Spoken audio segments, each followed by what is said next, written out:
मंगलम भगवान वीरो मंगलम गौतमो गणी मंगलम कुंद कुंदार्यो जैन धर्मोस्तु मंगलम सर्वमंगलमांगल्यम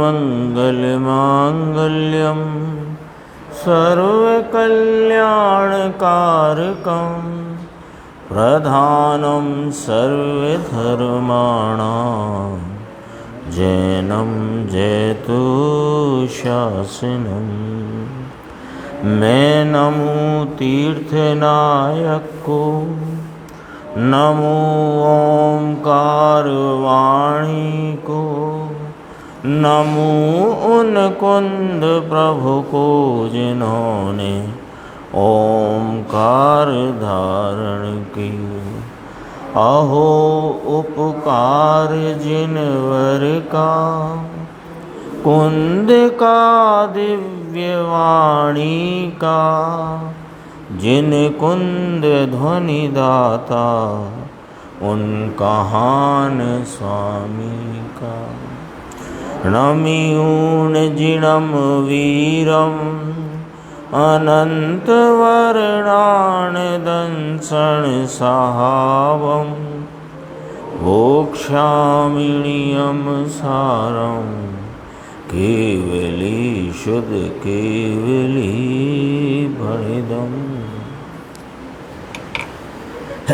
नियम सार जी परमागम ग्रंथ की स्वाध्याय अपनी चल रही है। इसके निश्चय परम आवश्यक अधिकार में 146 नंबर की गाथा के उपरांत जो मुनिराज ने 8 कलश कहे, उसमें अपने 252 नंबर का कलश यानी छठवा, उस क्रम में छठवा, अभी 53 54 ऐसे 6 7 8 कलश हैं। इसके भी अपन अभी मंगलाचरण है ना, मोक्षामिणीयम सारम, अभी अर्थ आया था सीडी में। तो मोक्षामी का अर्थ मैं कहता हूँ, यह सूत्रों का मैं करता नहीं, मैं सूत्रों को कहने वाला हूँ। क्यों कि यह वस्तु स्वरूप जो जिनेंद्र परमात्मा की वाणी में आया उसको मैं कहता हूँ। ऐसे ही पद्म प्रभ मलधारी देव मुनिराज कहते हैं कि इन अनादि से चले आए इस वस्तु स्वरूप के जो सूत्र हैं उनकी टीका करने वाले हम मंदबुद्धि कौन हैं। यह टीका तो अनादि से चली आई है, यानी वस्तु का जो स्वरूप, चाहे मुनि भगवंत कहें, आचार्य परमात्मा कहें, गणधर देव कहें, ज्ञानी धर्मात्मा कहें, ज्ञानी गृहस्थ कहे, कोई कहे, बात यह सारी की सारी दिव्य ध्वनि की अरिहंत परमात्मा तीर्थंकर भगवंत की है। इसलिए इसमें भी मोक्षामी कहा, समय सार में भी मोक्षामी कहा। वो अभी अपन मंगलाचरण किया और अभी जो अपन सीडी प्रवचन सुन रहे थे उसमें उसका अर्थ आया था। उसमें तो बहुत सिद्ध किया, आज भावार्थ है ना, तो इसके बाद आज ये विषय पूरा हो गया है। ये 283 84 85 गाथा कि आत्मा रागादि का अकारक ही है, और यदि यह आत्मा रागादि का अकारक न होता या कि कर्ता होता तो फिर अप्रतिक्रमण और अप्रत्याख्यान को छोड़ने का दो प्रकार का द्रव्य भाव से यह उपदेश जिनेंद्र परमात्मा ने दिया क्यों। तो इस न्याय पर से सिद्ध किया। इस न्याय अपन ने बात की थी ना एक दिन कि शक्कर हो तो कोई व्यक्ति आपको ये कहता सुनता बोलता नहीं दिखाई देगा कि शक्कर में से मिठास हटाओ। शक्कर में से मैल हटाने का उपदेश ही यह कहता है। शक्कर मैली हो ना, तो शक्कर में से मैल हटाओ, ये उपदेश इस बात की सूचना देता है कि शक्कर मैल से रहित ही है स्वरूप से। ऐसे आज पूरे भावार्थ की चर्चा करते हुए गुरुदेव श्री ने फरमाया कि स्वरूप से तो यह आत्मा रागादि भावों का अकारक ही है। किंतु जब यह जो चीज़ इसमें है उस पर लक्ष्य करता नहीं, यानी अपने ज्ञानानंद स्वभाव को लक्ष्य में लेता नहीं, और जो चीज़ इसमें है नहीं निमित्त आदि पर द्रव्य उनके लक्ष्य में जाता है, तो वे निमित्त इसको विकार नहीं कराते, स्वरूप से विकार होता नहीं। किंतु निमित्त के लक्ष्य में जाने से उपजी हुई जो नैमित्तिक दशा है, यह नैमित्तिक दशा विकार रूप परिणमित होती है। तो जीव की परिणति में अनादि से जो विकार का, विभाव का, राग द्वेष रूपी मलिनता का परिणमन चला आया है, वह स्वभाव से तो है नहीं, क्योंकि स्वभाव से तो आत्मा राग आदि विकारी भावों का अकारक ही है। किंतु जब यह अपने स्वरूप को छोड़कर पर द्रव्य निमित्तों के लक्ष्य में वर्तता है, तो वे निमित्त के लक्ष्य में वर्तते उन निमित्तों के निमित्त पने में, निमित्तों के माने पर द्रव्य के निमित्त पने में, यहाँ इसकी परिणति में स्वतः विकार उत्पन्न होता है। यदि ये निमित्त का लक्ष्य छोड़े तो यह नैमित्तिक रूपी विकार का भी अभाव पर्याय में हो जाएगा।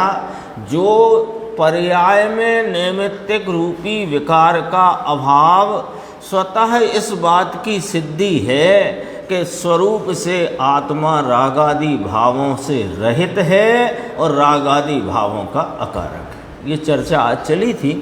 अपन अपने 252 कलश, इस पर गुरुदेव श्री का जो व्याख्यान है उसके मुख्य बिंदु अपन देखते हैं। पेज नंबर 116, कारण कारणियम भाग 6, बीच में देखना। यहाँ कहते हैं, जिसने निज रस के आत्म रस, आनंद रस, राग रस को छोड़कर, पुण्य पाप के राग के रस को छोड़कर निज रस के विस्तार रूपी पूर द्वारा आनंद का विस्तार किया। क्यों कि आत्मा आनंद स्वरूप है। अभी अपन बात कर रहे थे ना समय सार जी के बंद अधिकार की गाथाओं के संदर्भ से और गुरुदेव श्री के व्याख्यान के संदर्भ से, तो अपने सामने क्या बात आई अक्षय भाई कि आत्मा रागादि भावों से स्वरूप से ही रहित है, यानी रागादि पुण्य पाप कषाय की मंदता तीव्रता का रस इस आत्मा में है ही नहीं। शक्कर एकदम पीली काली दिखती हो तो किसी ने काली पीली शक्कर देख कर के यह कहा कि शक्कर काली होती है? कदाचित मेल के संयोग में शक्कर काली पीली धुंधली भूरी दिखती हो, ऐसी देख कर के किसी ने अभी तक कभी कहा कि शक्कर भूरी काली मैली होती है? लेकिन दिख तो रही है। तो दिखते हुए भी यह भी दिख रहा है कि यह जो मैल कालापन भूरापन है, ये शक्कर का रस नहीं है, शक्कर का भाव नहीं है, शक्कर का स्वभाव नहीं है ना। तो वो शक्कर का स्वभाव तो कैसा है? मिठास मिठास मिठास। ऐसे यह आत्मा राग रस रूपता, पुण्य पाप भाव रस रूपता इस आत्मा में है ही नहीं। आत्मा तो आनंद आनंद शांति आनंद वीतरागता के रस स्वरूप है। तो ये रागादि भावों का रस, पुण्य पाप का रस, कसाई की मंदता का रस छोड़कर जिसने इस निज रस का अपनी परिणति में विस्तार किया है, यानी आनंद का विस्तार किया। कहाँ किया आनंद का विस्तार? पर्याय में। शक्ति में तो अनंत आनंद त्रिकाल पड़ा हुआ है। क्यों कि ये वस्तु बनी ही आनंद से है। ज्ञान दर्शन आनंद सुख वीर्य आदि अनंत गुणों का समुदाय स्वरूप यह वस्तु उस रूप ही त्रिकाल है। तो ये तो बनी ही आनंद की वस्तु है। तो आनंद की बनी हुई माने आनंद शक्ति संपन्न यह आत्मा, उसका आलंबन लेकर के उसमें स्वयवस्था करके, अपना विषय स्वयवस्था का है ना इधर, तो आत्म स्वरूप की स्वयवस्था के द्वारा जिसने आनंद शक्ति जो अपार बेहद अमर्यादित इसमें पड़ी है, उसका पर्याय में विस्तार किया। तो शक्ति में अनंत पड़ा है, किंतु पर्याय में आनंद का विस्तार किया, फैलाव किया। कैसे किया कि अंतर, सम्यक दर्शन, ज्ञान और चारित्र तीनों मिलकर के विस्तार किया। ये दर्शन, ज्ञान, चारित्र की मुख्यता करके कथन किया है ना। वैसे तो अनंत गुणों की पर्यायों ने अंतरंग स्वरूप का अंतरोन्मुखता के परिणमन से स्वभाव में ढल करके अनंत गुणों की सब निर्मल पवित्रता के परिणमन का भाव परिणमन में विस्तृत हुआ है। लेकिन मुख्यता क्या कही? सम्यक दर्शन, ज्ञान, चारित्र, है ना। तो इसका विस्तार किया, ऐसी बात है। अभी आगे अपन देखते हैं, देखो 117 पेज। फिर बीच में एक चर्चा आई है कि इस विस्तार से इसने क्या किया कि इस विस्तार के पूर्व द्वारा पाप को सर्व तरफ से धो डाला है। पाप नाम पुण्य पाप रूपी दोनों प्रकार के भाव, मलिन भाव, विकारी भाव, उनको धो डाला है। यानी कैसे कि पर्याय में वर्तते हुए जो पुण्य पाप रूपी कषाय की मंदता तीव्रता के परिणाम कहाँ पर्याय में थे, और ये आनंद शक्ति स्वरूप इसने पर्याय में आनंद शक्ति का विस्तार किया। तो पर्याय में जो आनंद का फैलाव हुआ तो वे पुण्य पाप वहाँ से साफ होते चले गए। कल भी बात की थी, ऐसे रेला आए ना पानी का, तो कैसा ही गंदगी पड़ी हो, कितनी ही वो पानी के रेले में निकलती चली जाती है। ऐसे आनंद का विस्तार पर्याय में किया। शक्ति स्वरूप तो है ही वस्तु, लेकिन पर्याय में मलिनता का परिणमन था। विकार का भाव, मलिनता का भाव, असुचिता का भाव, दुख का भाव, आकुलता का भाव कहाँ? पर्याय में। और पर्याय में जो आनंद का विस्तार फैला हुआ तो ये सब धो डाला है। फिर आगे कहते हैं कि यह आत्मा कैसा है, ये देखना बीच में, समता रस से पूर्ण भरा हुआ होने से पवित्र है। भगवान आत्मा पवित्र है, अपनी पर्याय सिवाय कभी भी अंतर में जाने का सुना ही नहीं। इसको यह कहाँ से प्रगटे? यानी अपनी पर्याय के सिवाय ये वास्तव में तो कहीं जाता नहीं।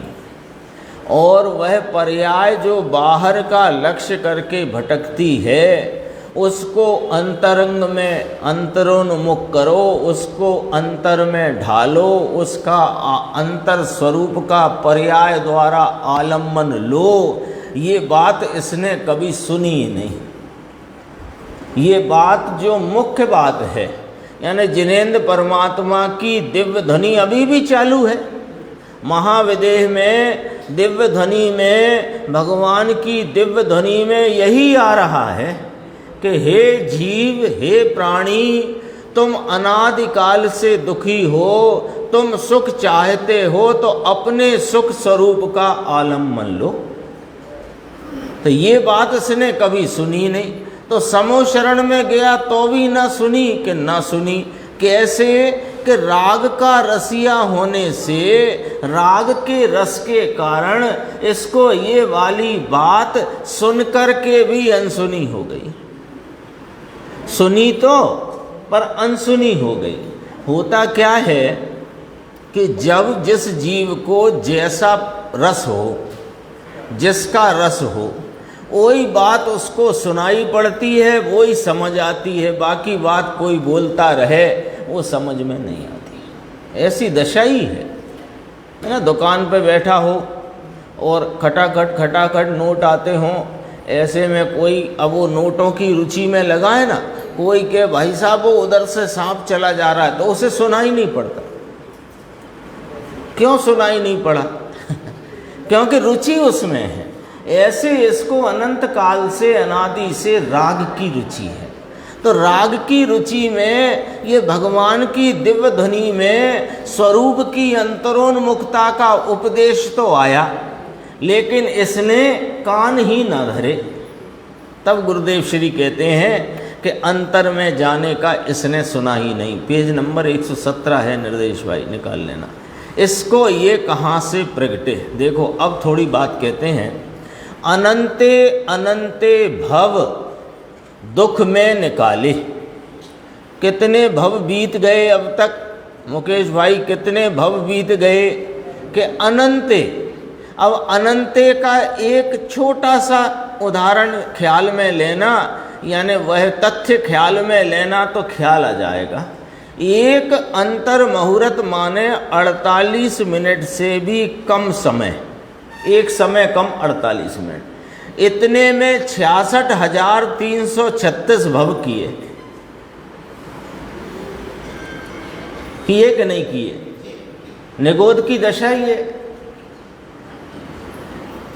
48 मिनट, एक श्वास में 8-10 बार की जो दौलत राम जी ने चर्चा की है ना, वो आगम की इस बात पर से वो कैलकुलेशन आया है। 2 घड़ी में एक समय कम बराबर अंतर मुहूर्त काल, इसमें 66,336 भव किए। ऐसे अनंत भव किए। ये अल्पायु वाले भव हैं। और 9वें ग्रैविक में कितनी? 21 सागर की आयु, 31 सागर की आयु, और 7वें नरक की 33 सागर की आयु। ऐसे भी अनंत भव किए।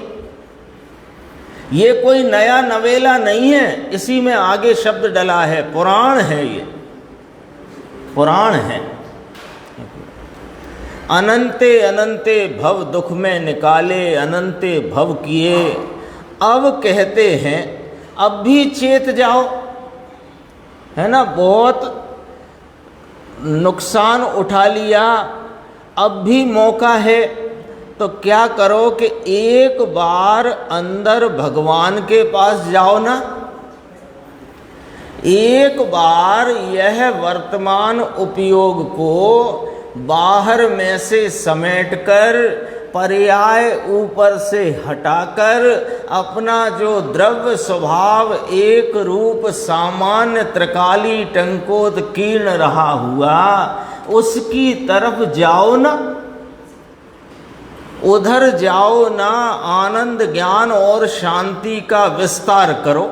ये उपयोग एक बार इस चैतन्य महाप्रभु को देखने, उसमें झुक गया, झुक करके रुक गया, तो क्या हो गया कि पर्याय में आनंद, शांति और वीतरागता का विस्तार हो जाता है। विस्तार माने फैलाव हो जाता है। विस्तार से पाप को धो डालो। सहज समता रस से पूर्ण भरा हुआ होने से आत्मा तो सहज वीतराग भाव से भरा हुआ है, इसलिए पवित्र है। ये बात में भी बड़ा रहस्य है, कल अपन ने चर्चा की थी। वीतराग भाव और पवित्रता का क्या संबंध है? कि जैसे राग का और मलिनता का संबंध है, यानी राग तो मलिन ही है, तो राग मलिन है, तो वीत राग माने राग रहित भाव पवित्र है। सीधी सच्ची तो बात है। इसलिए यहाँ कहा कि सहज समता रस से भरा हुआ होने से पवित्र है। प्रगट पर्याय में भी वीतराग समता रस प्रकट हुआ। जो शक्ति में था, स्वभाव में पूर्ण वीतराग पवित्रता थी, ये पर्याय में पूर्ण वीतरागता आई, ऐसा मार्ग है। तो मार्ग यही है। फिर अगला बोल आया, जो पुराण नाम सनातन है। ये तो अनादि का है। शांति आनंद अनादि की चीज है। लो निर्देश भाई कहते ना, हमको तो बिल्कुल शांति नहीं, तो तुमको बिल्कुल शांति नहीं, तुमने पर्याय पर देखकर बोला। एक बार द्रव्य स्वभाव को देखकर बोलो तो ये तो अनादि से शांति का भंडार भरा पड़ा है।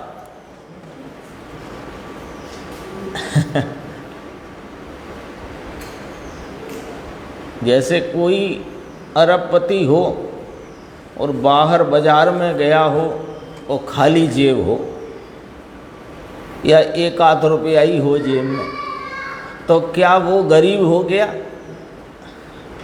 और उस समय उसको गरीब पने की प्रतीति आ गई क्या? उस समय जब वो बाजार में एक आध रुपये जेब में है तो अरबपति, और एक आध रुपये कदाचित उस समय जेब में है उसके, तो क्या उसे गरीबी का अनुभव होता है? क्या उसे गरीब लगता है? मैं गरीब हो गया ऐसा लगता है? क्यों? क्योंकि यह ज्ञान में बराबर है कि जेब में अभी 1 रुपये का ही सिक्का है, लेकिन मेरे घर में तो धन संपत्ति का अकूत भंडार भरा पड़ा है। उसकी प्रतीति के आगे उसे किसी स्थिति में भी गरीब पने का अनुभव नहीं होता। ऐसे ही यह पुराण सनातन, यह मैं ज्ञानानंद आत्म तत्व, यह जो कि अनादि से शांति और आनंद का भरपूर अकूत अपार अमाप अमर्यादित खजाना है, इसकी प्रतीति नहीं है। इसलिए पर्याय में देखकर बोलते हैं दुखी हैं, अशांति है आदि इत्यादि।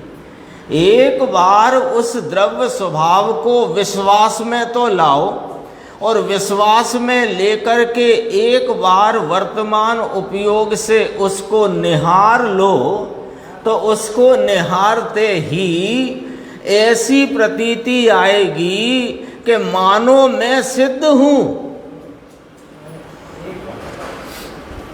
पर्याय में अभी जो भाव है अल्प अपूर्ण वह ख्याल में है, लेकिन प्रतीति में, अनुभव में, उसके श्रद्धान में तो यह है कि मैं सिद्ध हूँ।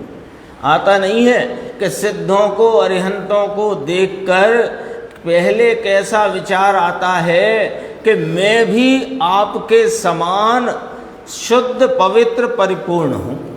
और जब यहाँ देखा, पहले वहाँ देखा अरिहंत को, तीर्थंकर को या सिद्ध भगवंतों को, तो वहाँ देखकर यह विचार किया कि जैसे आप प्रकट विराजते हो महाराज, ऐसा मेरा स्वरूप है। अब इस स्वरूप को जो देखा, तो अब इस स्वरूप को देख करके फिर यह स्वर नहीं आता कि मैं आप जैसा हूँ, फिर यह स्वर आता है कि हे प्रभु आप मेरे जैसे हो।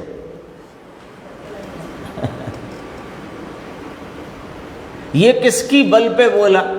किसके बल पर यह भाव, स्वर, कथन, विचार, प्रतीति कहाँ से आई?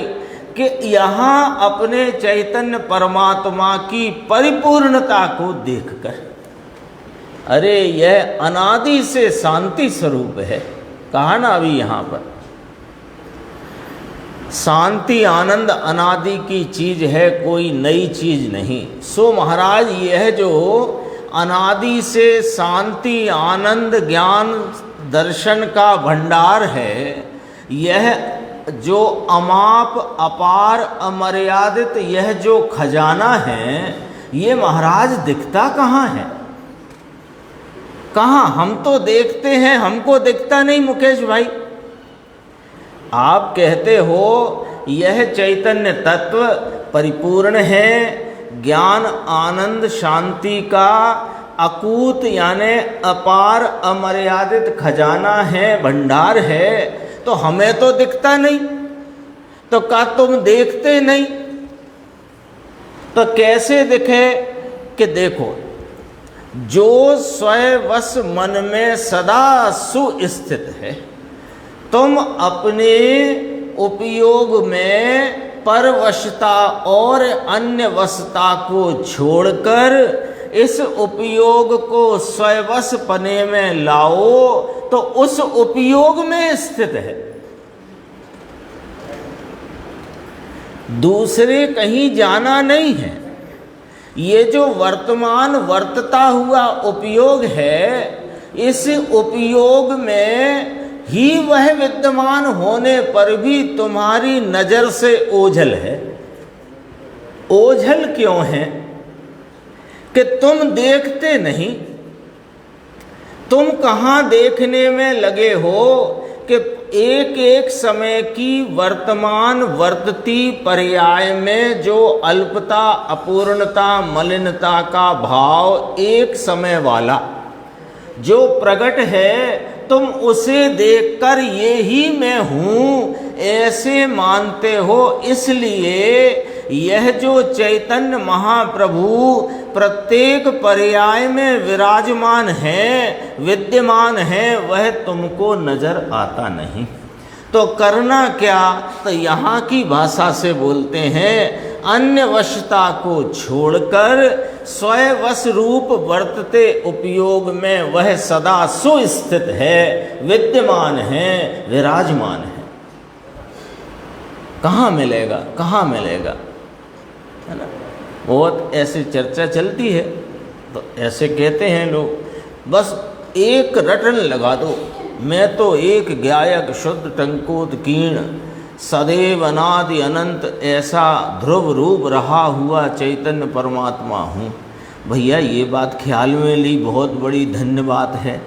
इस ऐसे काल में ये बात सुनने मिल गई और ख्याल में आ गई क्या? मैं एक रूप हूँ, ध्रुव हूँ, गायक चैतन्य महापदार्थ सामान्य अनादि अनंत ऐसे का ऐसा हूँ। ये बात ख्याल में भी आई है तो धन्य है, लेकिन ये ख्याल में लेने से वह दिखाई नहीं देता है, इसका गाना गाने से दिखाई नहीं देता है, इसकी माला जपने से दिखाई नहीं देता है, ये जहाँ है वहाँ देखने से दिखाई देता है।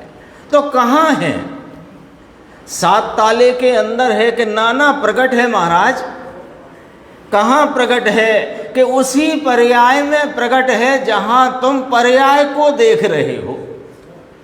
लेकिन तुम पर्याय में पर्याय को देखना छोड़ दो।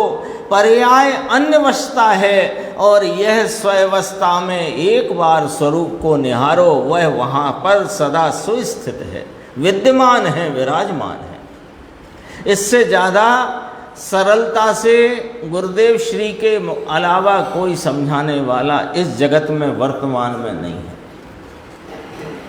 पता बताते हैं, पता ही नहीं बताते, उंगली पकड़ करके ले जाते हैं, आओ आओ।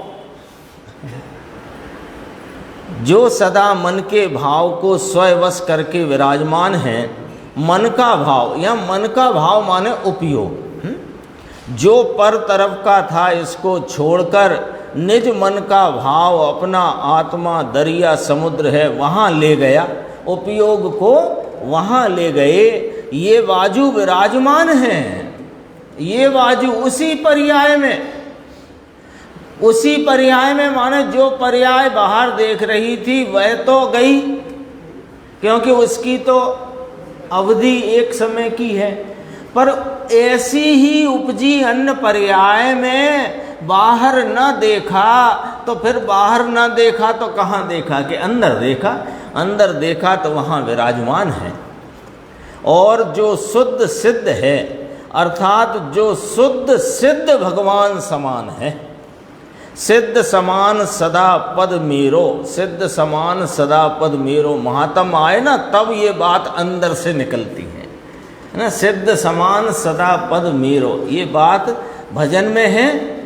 ज्ञानी धर्मात्मा पंडितों ने यह भजन बनाया तो उन्होंने अपने जो बात आई वो विकल्प में कही, पर ये महात्मा अपने स्वरूप का आए तो इसको लगे कि यह शुद्ध सिद्ध समान है।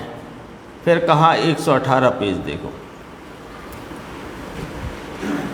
ऐसी सहज तेज राशि में मग्न जीव जयवंत है।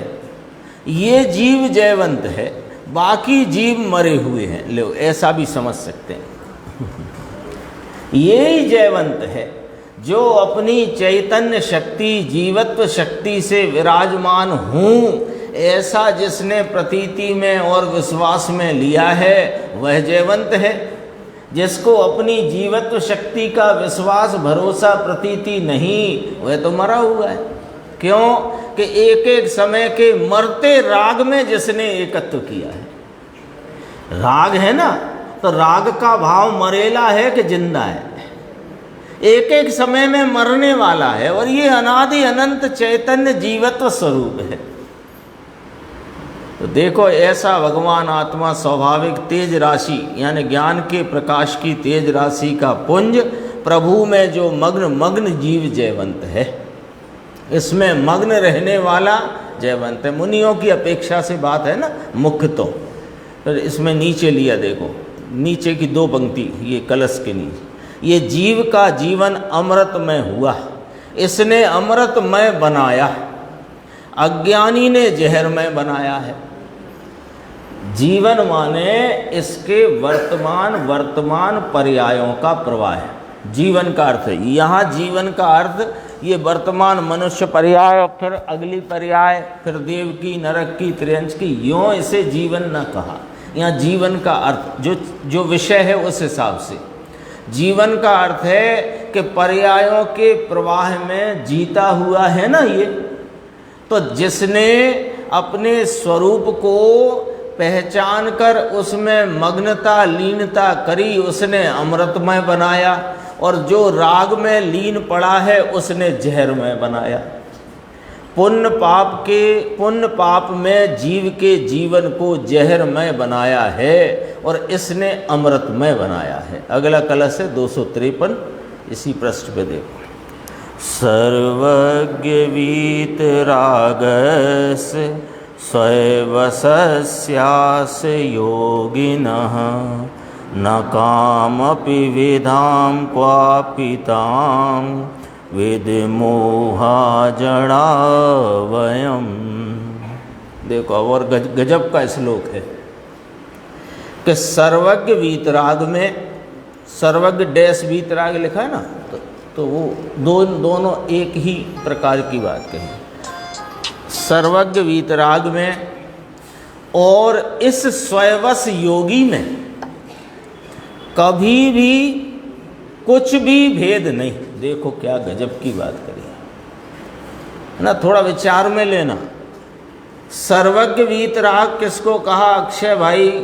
जिन्होंने समस्त राग रूपता को परिणति में से नष्ट करके पूर्ण वीतराग भाव की प्राप्ति पूर्वक अनंत चतुष्टय रूप, अनंत दर्शन, ज्ञान, चारित्र, वीर्य आदि जिनकी परिणति में प्रकट हैं, ऐसे वे सर्वज्ञ वीतराग भगवान।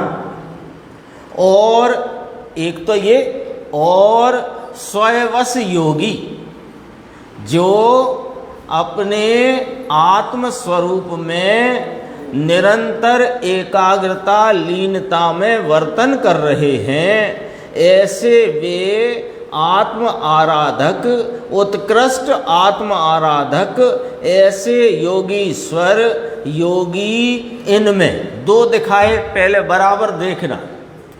2 पंक्ति की बात है, लेकिन बात गंभीर है और बहुत ही आनंददायी है ना। समझ में आए तो आनंद आए, ऐसी बात है। सर्वज्ञ वीतराग किसे कहते हैं?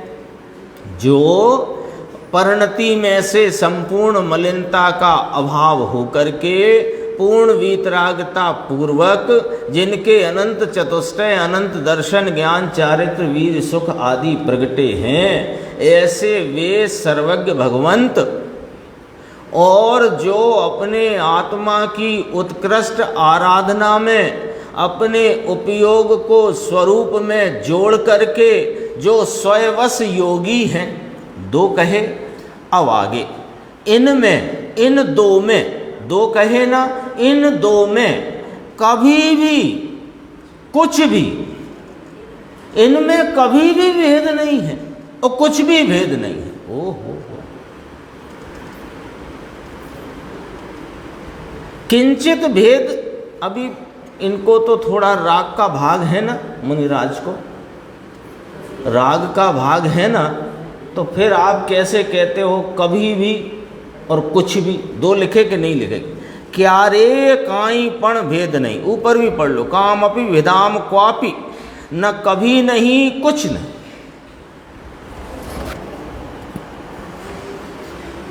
तो मुनि तो अभी साधक हैं और वे तो साध अवस्था को प्राप्त हैं। मुनि की परिणति में अभी राग का भाव है और वे तो पूर्ण वीतराग हैं, फिर भी कुछ भी भेद नहीं। तो कहते हैं कि ये भेद जहाँ तुम देखते हो वो हम अपने में देखते ही नहीं।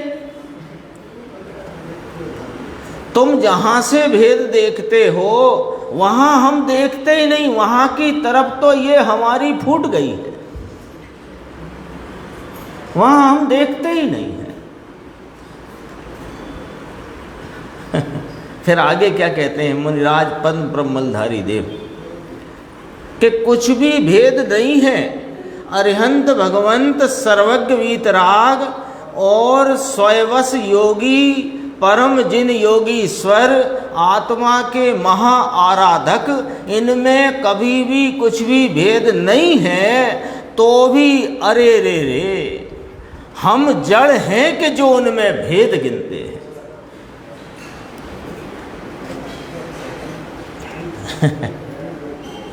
क्या ऐसा एक कलश और पहले भी आया है, सुबुद्धि दुबुद्धि में, सुबुद्धि कुबुद्धि का एक है, वो भी इसी ग्रंथ में आया है, किस नए से भेद देखो आया है। अब यहाँ पर ये कलश आया है, ये पद्म ब्रह्मलधारी देव एकदम मौज में रहने वाले मुनिराज और मौज में लिखने वाले। देखो क्या कहते हैं, छताम ऐसा होने पर भी, पहले ये बात देखो बुद्धि में बिठाओ, पहले ये बात अपनी बुद्धि में बिठाओ कि सर्वज्ञ वीतरागी भगवंत जो साध्य भाव को प्राप्त हैं और जो आत्मा के महा आराधक साधक स्वयवस योगी जो अभी साधक भाव में हैं, वे दोनों में भेद नहीं है। पहले ये बात बिठाओ दिमाग में, तब तो ये बात समझ में आएगी।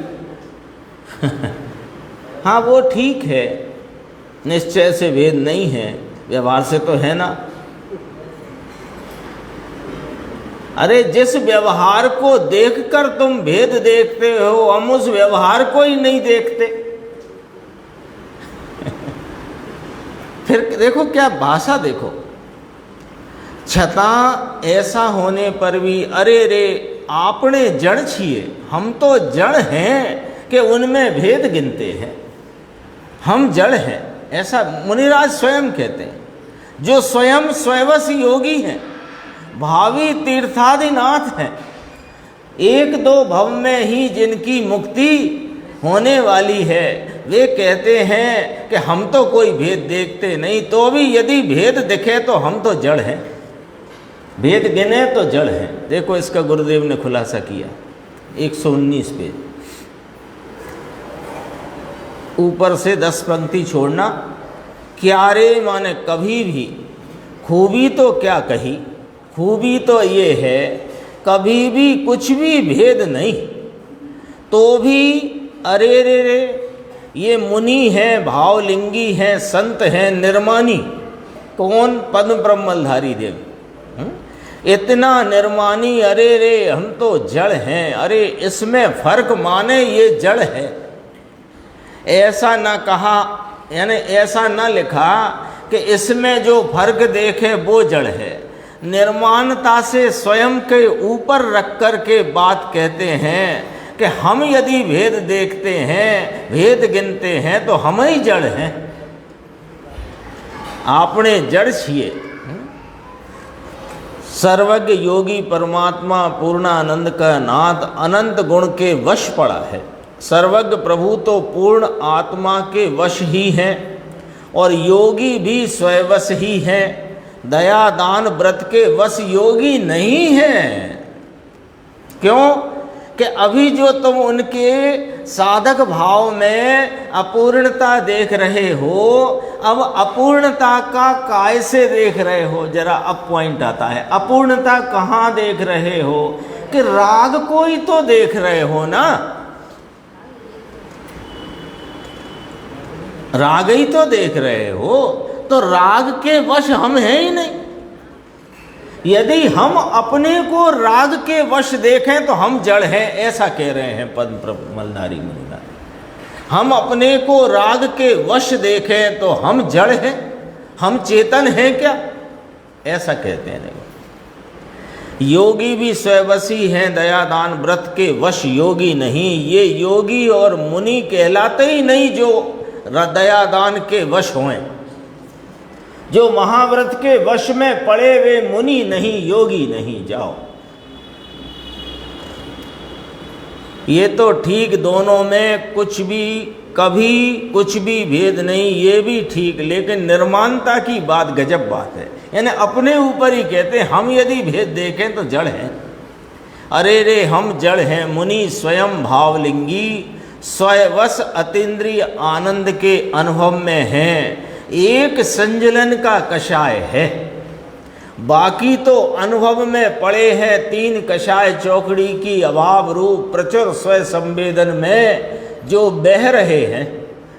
ये स्वयं को ऐसा कहते हैं, दूसरे को कहते हैं, लेकिन इसमें स्वयं का ही डाला, पोता को पोता ने नाख्या छे, नहीं तो अपने अथवा दूसरा ऐसा कोई माने, ऐसा न लेकर के ये कहा। ये गुरुदेव को क्या बात जमती है इस पूरे कलश में कि निर्माणता तो देखो, अपनी ही बात कहकर कहते खुद ही स्वयवश योगी हैं और खुद ही कहते हैं कि सर्वज्ञ परमात्मा और स्वयवश योगी में यदि हम कोई भेद, कभी कोई कुछ भी भेद नहीं, तो भी हम भेद देखें तो हम जड़ हैं। जो देखे वो जड़ है, ऐसा न कहा। ये निर्माणता की बात है, बहुत गंभीर है। देखो एक एक शब्द मुनिराजों का कितना कीमती और कितना गंभीर। अरे रे हम, आपने माने हम जड़ हैं कि उनमें भेद गिनते हैं। सर्वज्ञ परमात्मा, त्रिलोकनाथ, वीतराग और संत किसको कहिए। साधु जो आत्मा, आनंद आनंद आनंद, अतीन्द्रिय ज्ञान, पंचम पारनामिक भाव में लपेटा ही गया है। अपने वर्तते उपयोग से जो पंचम परम पारनामिक परिपूर्ण निरपेक्ष एक रूप टंकोत्कीर्ण जो अपना निज स्वभाव, इसमें उपयोग लिपटा ही गया है, वश हो गया है, उसका उसके वश हो गया है, अपने परम पारनामिक ज्ञायक भाव के वश हो गया है। ऐसे स्वयवश योगी और केवल ज्ञानी परमात्मा दोनों में कुछ भी फेर नहीं। 254 कलश पढ़ लेते हैं, फिर उसकी चर्चा देखो। पेज है 120। एकेव सदा धन्यो जन्मन्यस्मन् महामुनि, स्वयवशः सर्वकर्मभ्यो बहिस्तिष्ठत्यन्यधि। इस जन्म में स्वयवश महामुनि एक ही सदा धन्य है। कि क्यों?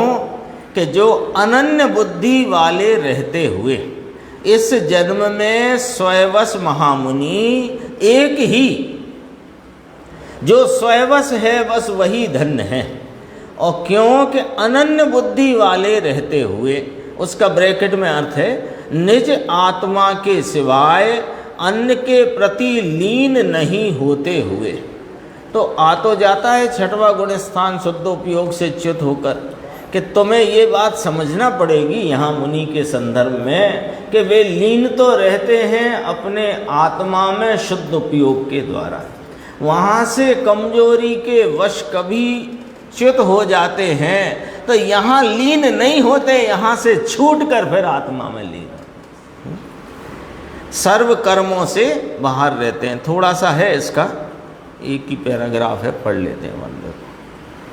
नीचे ही, इस जन्म में इस मनुष्यपने के अवतार में स्वयवश महामुनि एक ही सदा धन्य है, जिनको पंच महाव्रत का भी विकल्प नहीं और ये शास्त्र लिखने का भी विकल्प नहीं। लिखा ना इसमें, देखो ये पंच महाव्रत अथवा के लिखने का विकल्प भी जिनको नहीं है। स्वयवश अपने आनंद स्वरूप में गुप्त हो गए हैं। तो ये टीका कौन लिख रहा है? कि जो टीका लिख रहा है वहां मैं आता नहीं हूं। टीका कौन लिख रहा है?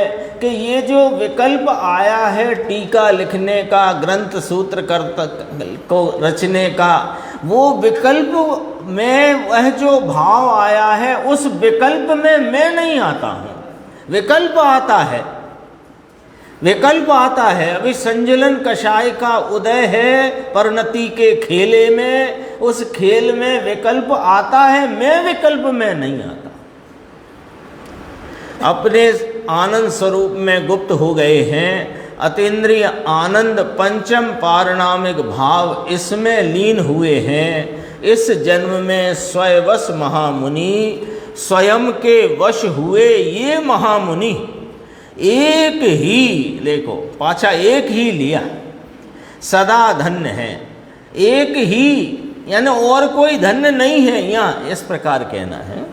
सदा अंतर में आनंद में गुप्त हुए, जिनको टीका लिखने का विकल्प नहीं, भगवान के शास्त्र लिखने का भी विकल्प नहीं, ऐसा ये कहते हैं। ऐसे मुनि अंदर में पड़े हैं। ये महामुनि स्वयवश एक ही, यह एक ही, एक ही, एक और एक ही। कितनी बार कहा?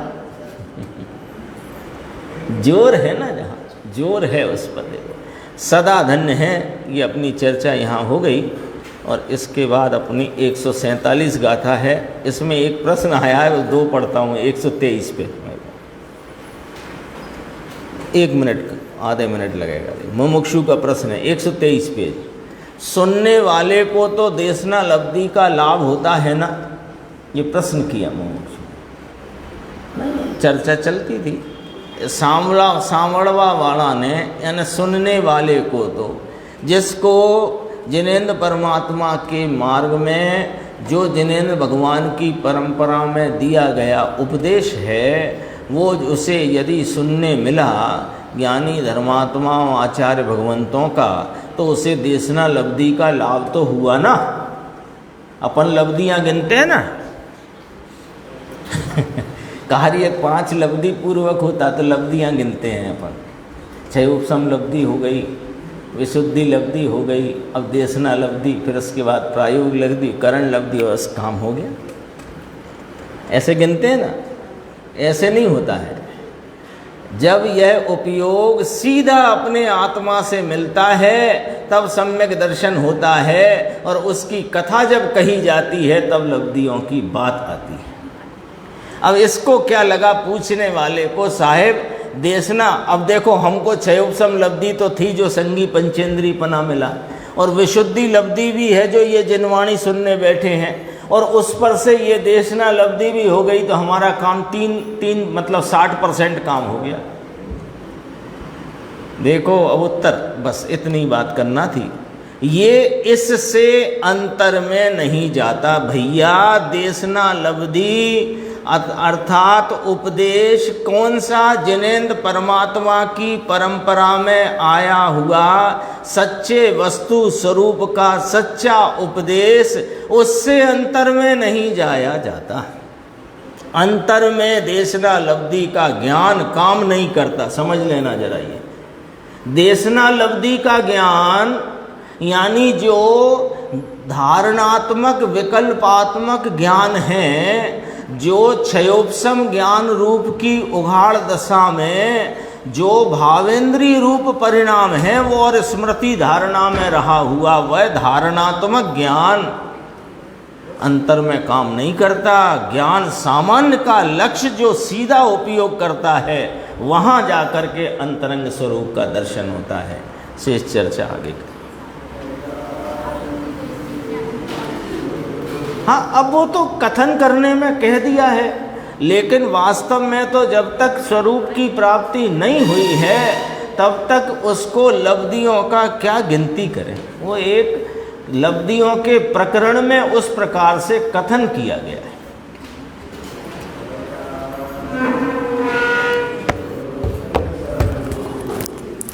अविनाशी